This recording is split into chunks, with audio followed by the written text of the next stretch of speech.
आयुष्य आहे तसं झाडाला सुद्धा आयुष्य आहे. प्रामुख्याने वडाचं झाड, आपण ज्याला भिंतीचा आधार कधी घेतो, आपला तोल जातो तेव्हा, बरोबर. वडाचं झाड पारंब्या आतमध्ये सोडून पुन्हा वेगवेगळे आपले रूट्स आतमध्ये टाकतो, याचा अर्थ मूळ याचं जे गाभा आहे तो कमकुवत झाला, तेच लक्षण असतं.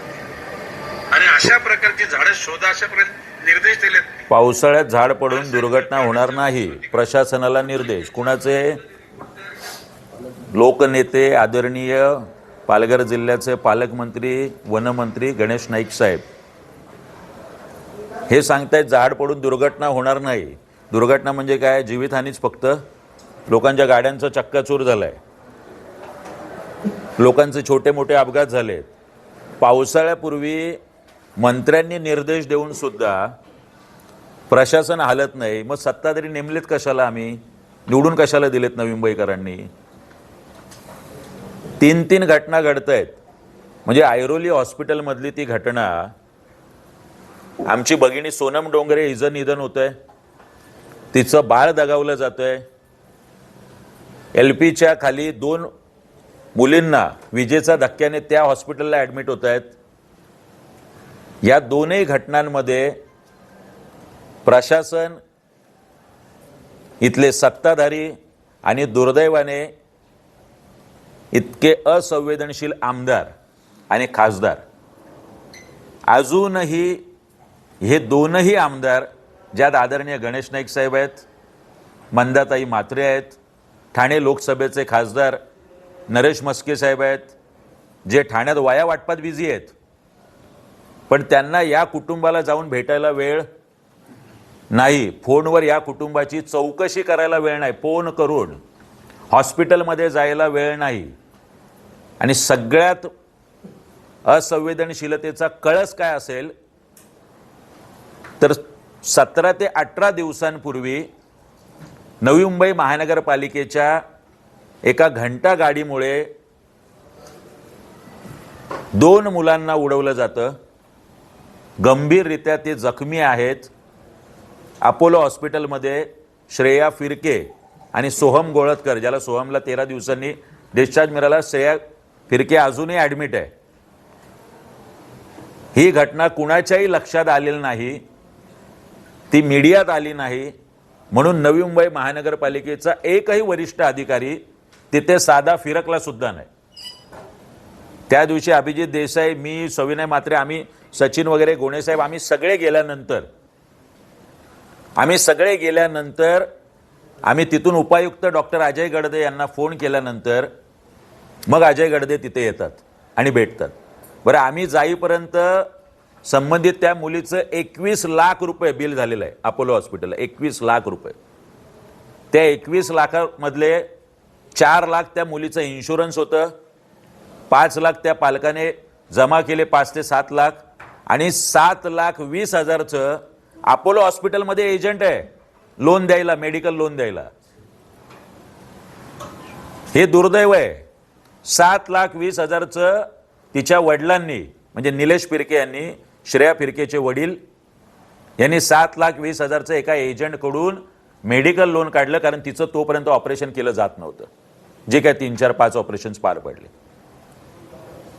आणि त्याच्यानंतर आम्ही हा मुद्दा घेतल्यावरती आम्ही ओरडलो. त्याच्यानंतर 7,20,000 रुपये द्यायला सांगितले, पण अजूनही 15-16 लाख रुपये दिलेले नाही आहेत.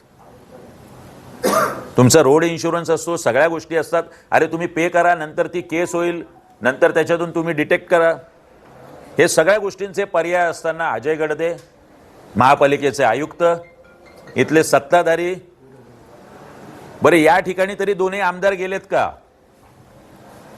मागच्या 2 घटनेत आणि आत्ताच्या घटनेत सभागृह नेते आता अपोलो हॉस्पिटलला गेलेत का? फक्त रिडेव्हलपमेंट याच्यात इथल्या सत्ताधारी आणि विरोधकांना इंटरेस्ट आहे. सिम्प्लेक्सचं रिडेव्हलपमेंट कसं होईल म्हणून इथल्या खासदाराला हे आहे. शिंदे सेनेचा वाशीचा नेता तर सांगतोय मनसे बिनसे काय फक्त आंदोलन करत असते. त्याच्या प्रभागात फोर्टिस हॉस्पिटल आहे आणि तिथे जायला वेळ नाही. हे दुर्दैव आहे नवी मुंबईकरांचं. तीन अपघात होतात. जनता दरबार घ्यायला वेळ आहे गणेश नाईक साहेबांना, पण या तीनही ठिकाणी जायला वेळ नाहीये. दुर्दैव आहे. मी अत्यंत आदराने गणेश नाईक साहेब आपल्याला सांगतोय, आपलं वागणं नवी मुंबईकरांना आवडलेलं नाही. आपण आपल्या नगरसेवकांना सोडून खाली मत घ्या लोकांचं. आम्हाला कुठलंही क्रेडिट घ्यायचं नाहीये आणि कोणाच्या मैत्याच्या कोणतरी मेलंय आणि आम्हाला क्रेडिट नकोय, कोणीतरी हॉस्पिटलला आहे म्हणून आम्हाला क्रेडिट नकोय. खरं मग या सगळ्या ठिकाणी मनसेच्या अगोदर आमची संघटनात्मक ताकद, आमची राजकीय ताकद ही अत्यंत अल्प आणि कमी आहे. या सगळ्या ठिकाणी सत्ताधारी आणि विरोधक यांनी जायला होतं, पण या तीनही ठिकाणी आपण जात नाही. आज 1 जुलैला ही घटना घडली. सोनम डोंगरे या आमच्या भगिनीचं आणि तिचं बाळ दगावलं. दुसरी घटना LPच्या खाली विजेचा धक्क्याने. आज 15 दिवस झालेत. मी प्रशासनाला आणि सत्ताधाऱ्यांना विचारतोय, 15 दिवसात चौकशी समितीचा अहवाल येणार होता, तो अहवाल अद्याप का आलेला नाही? बरोबर ना? 15 दिवसाची मुदत दिली होती. जे हॉस्पिटलचे डीन यांच्या अध्यक्षतेखाली समिती नेमली होती, बरोबर सविनयजी? मग त्या अहवालाचं काय झालं? स्टँडिंग कमिटीमध्ये आपण बैठक घेता आणि या संदर्भात एक चकार शब्द काढत नाही. फक्त कंत्राटदाराला मुदत कशी मिळेल याच्यासाठी स्टँडिंग कमिटी आहे का? या तीनही घटनांचा उल्लेख का नाही स्टँडिंग कमिटीत? आणि चौकशी समितीच्या अहवालाचं काय झालं हे प्रशासनाला का नाही? स्टँडिंग कमिटीतले अध्यक्ष आणि जे काही सभागृह नेते पण तिथे सदस्य आहेत. तो रिक्षा चालक ज्याच्यामुळे त्या 2 मुली वाचल्या, त्याचा साधा सत्कार केला जात नाही आयुक्तांकडून आणि सत्ताधाऱ्यांकडून. हे काय चाललंय नवी मुंबईत? कुठल्या लेवलचं राजकारण आपण करताय? का लोकांचे जीव घेताय, बळी घेताय आणि ते गेल्यानंतर सुद्धा आपल्यातली संवेदनशीलता जागी नाहीये? म्हणजे कंत्राटदाराला फक्त मुदतवाढ देणं आमचा विषयच नाही. गणवेश, जर आपल्याला उशीर झालेला आहे तर कंत्राटदाराला ब्लॅकलिस्टेड करायला आपण का घाबरताय? काय एवढा तो मोठा कंत्राटदार आहे? मुळात मला वाटतं आज पत्रकार परिषद आणि आजच स्टँडिंग कमिटीची सुद्धा मीटिंग, आता ती स्टँडिंग कमिटी की अंडरस्टँडिंग कमिटी मला काही कल्पना नाही आहे, पण त्याची सुद्धा बैठक झाली आणि कळलं आहे की आता फक्त नवीन टेंडर काढण्यापेक्षा आहे त्याच कंत्राटदारांना मुदत देणं एवढाच फक्त कार्यक्रम सध्या स्टँडिंग कमिटीमध्ये सुरू आहे. नवीन का कंत्राट काढलं जात नाही? म्हणजे बाकीच्या संदर्भात 10-10 आणि 20-20 वर्षाचं कंत्राट काढलं जातं, पण जी अत्यावश्यक सेवा आहे त्याच्या संदर्भातल्याच कंत्राटदारांना मुदतवाढ.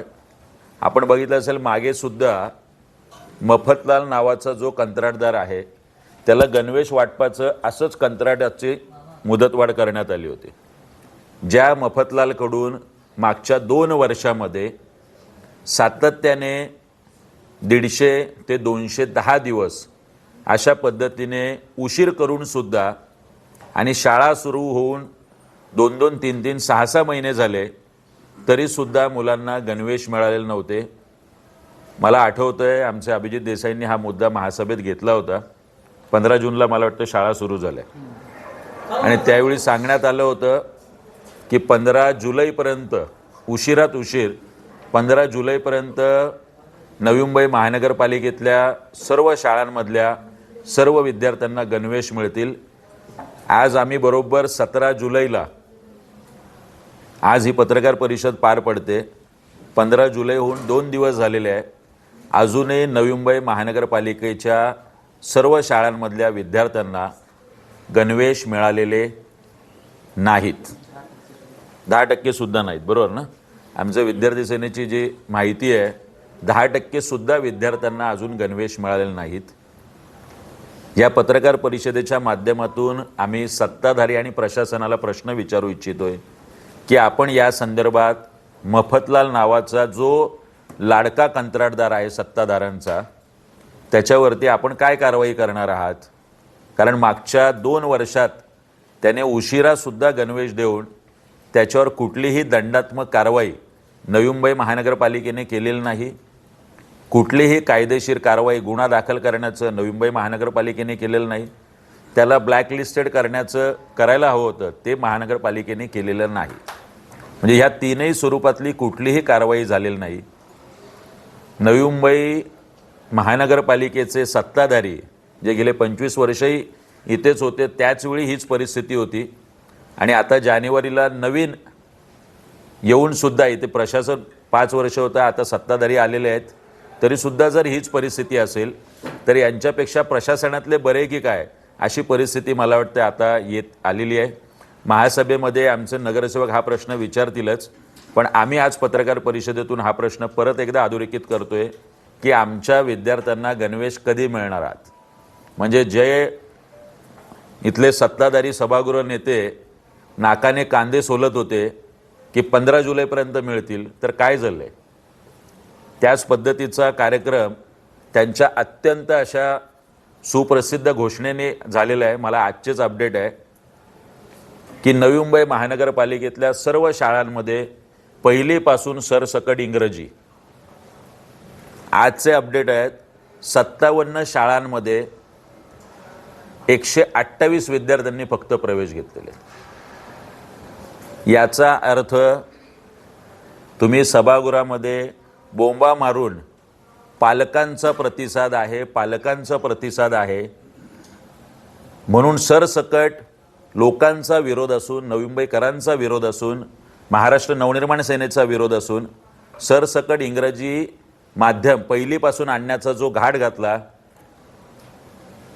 त्याला लोकांनी सपशेल नाकारलेला आहे. आपण सपशेल फेल झालेला आहात. माझ्याकडे अपडेट आहेत. कोपरखरणीची शाळा क्रमांक 52 किती विद्यार्थ्यांनी प्रवेश घेतला आहे? फक्त 25 विद्यार्थ्यांनी. यादवनगर शाळा क्रमांक 77 फक्त 23 विद्यार्थ्यांनी.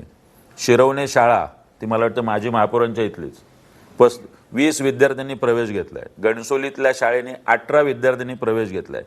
तळवली शाळा 16 विद्यार्थी आणि शिवाजीनगर शाळा 15 विद्यार्थी. देसाईंच्या माहितीत तर मला वाटतं एका शाळेत किती 10 विद्यार्थीच आहे. मग तुम्ही 10 विद्यार्थ्यांसाठी 15 विद्यार्थ्यांसाठी संपूर्ण वर्ग सुरू करणार आहात? याच्यासाठीचं इन्फ्रास्ट्रक्चर काय आहे? नव्याने शिक्षक भरती झाली का? नव्याने शिक्षक भरती झालेली नाही आहे. त्या शिक्षकांना कुठलं ट्रेनिंग दिलं आहे? 2 तासाच्या ट्रेनिंगमध्ये त्यांचं इंग्रजी उत्तम झालं आहे. महापौरांनी मध्ये काहीतरी ट्रेनिंग दिलं असं काहीतरी सांगितलं.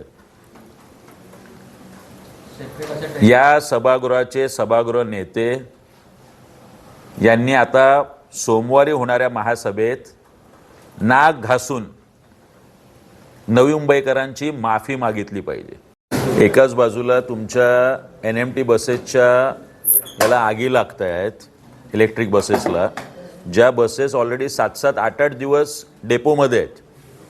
म्हणजे ज्या रस्त्यावरती सुद्धा नाही आहेत, डेपोमध्ये असलेल्या 5 ते 7 दिवस असलेल्या बसेसला आगी लागत आहेत. सुदैवाने म्हणा की त्याच्यात कुठलीही जीवितहानी झालेली नाही. जीवितहानीची वाट बघावी लागते की काय महानगरपालिकेला, किंवा ते झाल्यानंतर जागवायचं, अशा 3 घटना ह्या नवी मुंबईत घडल्यात.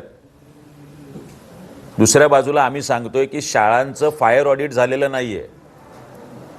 म्हणजे एकाच बाजूला हा निष्काळजीपणा, दुसरीकडे नवी मुंबई महानगरपालिकेच्या शाळांचं कुठल्याही शाळेचं फायर ऑडिट झालेलं नाही.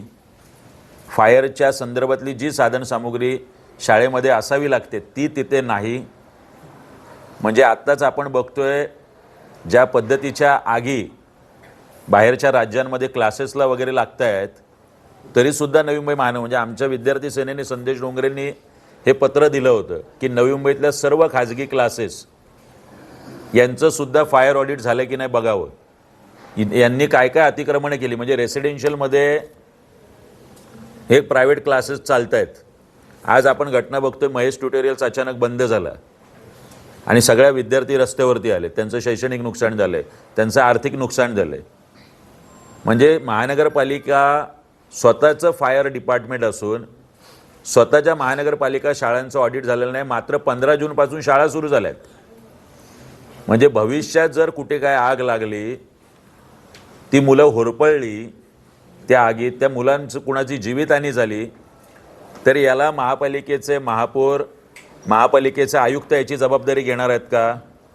बरं, हे पत्र सुनील पवारांनी वॉर्ड ऑफिसरपासून सगळ्यांना पाठवलेलं आहे की आपापल्या हद्दीतल्या परवाना विभागाला पाठवलं आहे, अजून कुठल्या कुठल्या डिपार्टमेंटला पाठवलं आहे की तुम्ही सगळ्यांनी जाऊन या खाजगी क्लासेसची तपासणी करा, त्याच्यात काय अतिक्रमण आहे का, कोणी फायर ऑडिट केलं आहे की नाही केलं आहे. पोटमाळ्यावरती खाजगी क्लासेस आहेत नवी मुंबईत, रेसिडेन्शियलमध्ये खाजगी क्लासेस आहे, मात्र याची कुठलीही तपासणी नवी मुंबई महानगरपालिकेच्या कुठल्याही विभागाने, म्हणजे अतिरिक्त आयुक्त सुनील पवार यांनी 29 तारखेला पत्र दिलं आहे, आज 17 जुलै आहे, म्हणजे गेल्या 17-18 दिवसात ना शाळांचं फायर ऑडिट झालं आहे ना खाजगी क्लासेसचं ऑडिट झालं आहे. फक्त महासभा घ्यायच्या, स्थायी समितीच्या सभा घ्यायच्या, त्याच्यात काहीतरी फक्त कंत्राटं मंजूर करायची. मात्र ज्या गोष्टी म्हणजे झाडांच्या संदर्भात 300 झाडं पडलीत नवी मुंबईत, बरोबर ना? म्हणजे माझ्याकडे तो मोबाईल जरा द्या 2 मिनटं. श्रीकांतजी तुम्हाला पाठवलेलं आहे मी गणेश नाईक साहेबांना, बघा जरा व्हिडिओ. एका जनता दरबारात आदरणीय गणेश नाईक साहेब सांगतायत की कुठले झाड पडणार नाही, बरोबर ना?